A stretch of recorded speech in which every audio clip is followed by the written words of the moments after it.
Welcome back my YouTube channel. ඉතින් ඔන්න ගොඩ කාලයකට පස්සේ ලස්සන වීඩියෝ එකක් අරගෙන ඔයාලා බලන්න ආවා. ඉතින් මේ වගේ වීඩියෝ බලන්න ඕන මම subscribe කරලා තියාගන්න. ඒ වගේම ලස්සන වීඩියෝ බලන්න bell icon එක click කරලා තියාගන්න. ඉතින් අද අපි දෙන්න මේ යන්න ලෑස්ති වෙන්නේ විශේෂ ගමනක් කිව්වට හැබැයි අපි දෙන්න මේ යන 4 වෙනි පාර හරි 5 වෙනි පාර හරි. ඉතින් මට ඉන්න වාහන පිස්සු තියෙන හබි කෙනෙක් නිසා ගොඩක් වෙලාවට ඒ දිහාව යනවා. ඉතින් අපි යන්න හදන්නේ හම්බන්තොට යන්න මොකටද කියලා බලන්නකෝ. වීඩියෝ එක ඉස්සරහට මොකද වෙන්නේ කියලා බලන්න දිගටම අපිත් එක්ක ඉන්න. ඉතින් අපි මේ ලෑස්තිලා ඔක්කොම කරගෙන දැන් මේ යන්න හදන්නේ හයිවේ බස් එක ගන්න. ඉතින් අපිට හයිවේ බස් එක අද තිබ්බෙත් එකට හම්බන්තොට යන බස් එක. ඉතින් ඒකට තමයි අපි මේ යන්න හදන්නේ.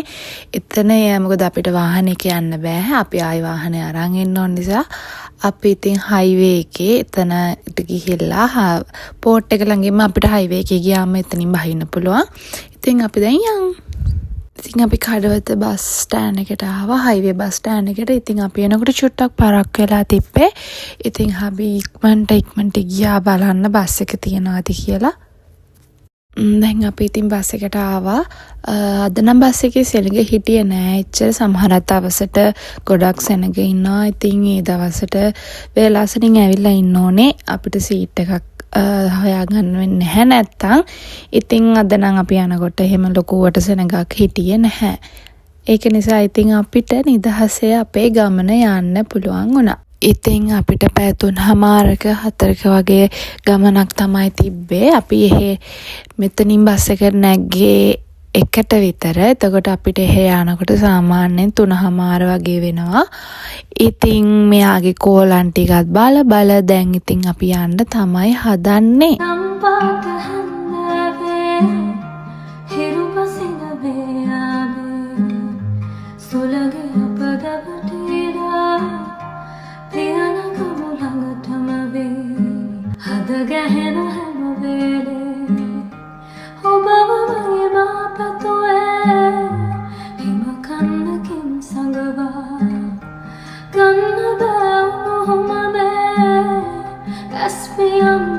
ඔන්න අපි ඉතින් එතනින් බැස්ස දැන් වෙලා 3:04යි. ඉතින් අපි මෙතනින් බැහැලා මෙතන ඉඳන් ට්‍රීවිල් එකේ යන්න ඕනේ පෝට් එකට. සාමාන්‍ය රුපියල් 200ක් වගේ ගන්නවා ට්‍රීවිල් එකකින්. මෙතන ඉඳන් පයින් යන්නත් පුළුවන්. පයින් යන්න ටිකක් දුරයි. ඒක නිසා ඉතින් එතනින් බස් එකකින් බැහැලා අපි වෙනම ට්‍රීවිල් එක යන්න ඕනේ පෝට් එක ළඟට. ඉතින් එතනට යනකන්නම් ඉවසිල්ලක් නැතුව ඉන්නේ. මේ තමයි ඉතින් ඔන්න දිව්‍ය ලෝකේ දොරටුව. ඉතින් බලන්නකෝ මෙතනින් ඇතුල් වෙනකොට මගේ හබී නම් උඩ පයින්නවා. පුදුම සතුටුයි එයාට. ඉතින් අපි බලමු මේ දිව්‍ය ලෝකෙට ඇතුල් වුණාට පස්සේ මොනවද තියෙන්නේ කියලා. පිරිමි ළමයි නම් ගොඩාක් ආසයි. පිරිමි ළමයි ගෑනු ළමයි කියලා නෑ. දෙගොල්ලොම ඉතින් වාහන වලට ගොඩාක් ආසයි. හැමෝගෙම හීනයක්. ඉතින් මේ වගේ තැනකට ඇවිල්ලා ගන්නවා කියන්නේ වෙනමම හීනයක්. අපි හැමෝම කැමතිනේ අපිටම කියලා වාහනයක් ගන්න. ඉතින් ඒකත් මේ වගේ තැනකට ඇවිල්ලා ඒ වාහනේ එනකම් බලන් ඉඳලා ගන්නවා කියන්නේ වෙනමම ෆීලිං එකක්. ඉතින් දැන් ඔන්න අපි ආවා මෙතන පෝට් එක ළඟට. ඉතින් අපිට චුට්ට වෙලාවක් ඉන්න වෙයි කිව්වා. බලන්නකෝ ඉතින් මේ උණු වාහනවල ලස්සන. ඉතින් මෙතන තියෙනවා අපිට පුදුම විදියට ආස හිතෙනවා මෙතනට ගියාම තියෙන එක වාහන දැක්කම. ඉතින් අපි ඇවිල්ලා අපේ වාහනේ දෙනකන් ටික වෙලාවක් ඉන්න උනා. ටික වෙලාවක් නෙමෙයි අපි මෙතන එනකොට සාමාන්‍යයෙන් 4 විතර වුණා. ඉතින් අපිට අපි කෝල් කරලා කිව්වා අපි ඇවිල්ලා ඉන්නේ කියලා. මෙතන මේ process එක විතරක් නෙමෙයි මේක ඇතුලේ මීට වඩා අපිට වාහනේ ගෙන්න ගන්න තව ලොකු process එකක් තිබ්බා. ඉතින් මම මේ අන්තිම චුට්ට තමයි ඔයාලත් එක්ක අරන් ඉන්නේ. ඉතින් අපි එතන ක්ලියර් කරන අයට කතා කරලා කිව්වා අපි ඇවිල්ලා ඉන්නේ. ඉතින් අපිට ටික වෙලාවක් ඉන්න උනා. අපිට සාමාන්‍යයෙන් පැයක් එකමාරක් වගේ ඉන්න උනා. कैसे तेरी खुद गर्जी ना धूप पूछने ना चाहो कैसे तेरी खुद गर्जी किसी ठोर टिके ना पाओ कैसे तेरी खुद गर्जी ना धूप पूछने ना चाहो कैसे तेरी खुद गर्जी किसी ठोर टिके ना पाओ बन लिया अपना पे अंबर कर लिया तो ඉතින් අපි කලින් අපේ මේ වගේම වාහන ගන්න මෙතනට ඇවිල්ලා තියෙන නිසා ඉතින් අපි දන්නවා චුට්ටක් පරක්කු වෙනවා එහෙම කියලා.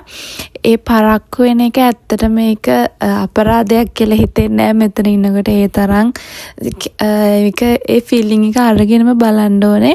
වාහන අතනින් එළියට එනකොට තියෙන කියන්නේ අපි ආසම අපේ ඩ්‍රීම් වෙහිකල් එකේ වගේ එළියට එනකොට දැනෙන සතුට ඒක කියන්න වචන නැහැ.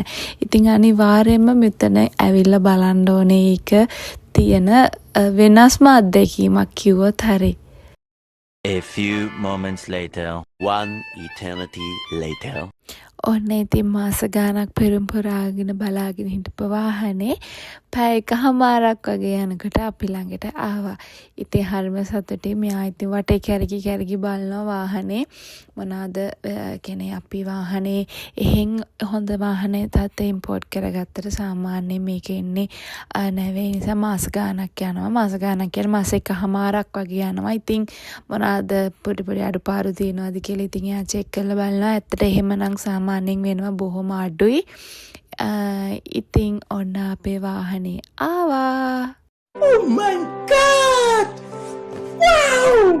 Supem nuwan විමසා විරැතිවා ඔපරුවදුන් තසුනින්දුරයි කියා ඔය පෙම්තෙපුල් මතහාස පැනියා ලයකින් නිවූ සිහිලාර වැහුණා මතුම පැtuu කිසිවක් නොවේ සැනසීමවේ ආතරේ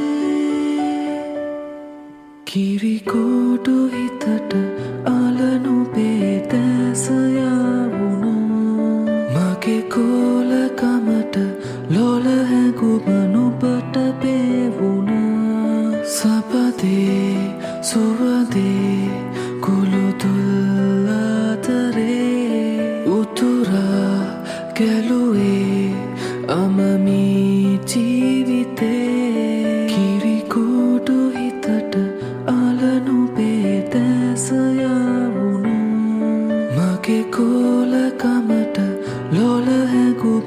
ඉතින් අපේ අලුත් වාහනේට මෙන්න මේ ෂොප් එකෙන් අපි one day insurance එකක් දාගත්තා. ඉතින් යාලා ඒකින් දෙනවා අපිට කොලයක්. ඒ කොලේ අපි වාහනේ අලව ගත්තම අපිට ගෙදර එනකන් one day insurance එකක් cover වෙනවා කියලා තමයි එතනින් කියන්නේ. අපි වාහනේ අරගෙන ඒකත් අරගෙන දැන් ඉන්න තමයි හදන්නේ. 2026 අවුරුද්ද කියන්නේ අපි දෙන්නගේ ජීවිතේ ගොඩාක් විදියට වෙනස් වෙන්න තියෙන අවුරුද්දක්. ඉතින් හරි ආසාවෙන් ඉන්න බලාපොරොත්තුෙන් ඉන්න දේවල් ගොඩාක් ඉෂ්ට වෙන්න තියෙන අවුරුද්දක් අපි දෙන්නගේ. මේ තමයි ඒ අවුරුද්දේ පළවෙනිම achievement එක කිව්වොත් මගේ හබීගේ මහන්සියේ ප්‍රතිඵලයක්. ඉතින් චුට්ට ඉස්සරහට යන එයා දිහා හරි ආසාවෙන් බලාගෙන ඉන්නවා මං. එයාගේ උත්සාහයෙන් මහන්සියෙන් මේ කරන හැම දෙයකටම මම හදවතින්ම සුබ පතනවා.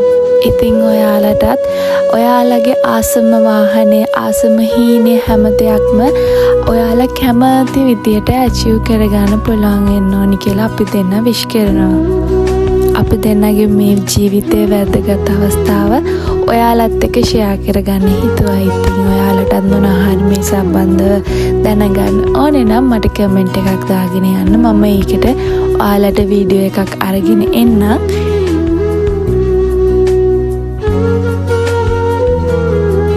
දැන් අපි දෙන්නගේ වැඩ ඔක්කොම ඉවරයි. ඉතින් අපේ අලුත් වාහනේත් අරගෙන අපි දෙන්න දැන් ගෙදර යන්න තමයි හදන්නේ. ඉතින් දැන් අදට අපි දෙන්න ගිහිල්ලා එන්නම්. ආයි ලස්සන vlog එකකින් අරන් එනකම් හැමෝම පරිස්සමින් ඉන්න. වන්ත ආශා රැක මද නලගවසා හැඟුම් රංචු වීලාරේ පින්න පීරා මීන සිපිය සලලා සිතේ හැඟුම කොඳුරා සදා මටම ලැබෙන නාරේ සදා මාගේ වීලා නිතුයාවි බැඳීලා සදා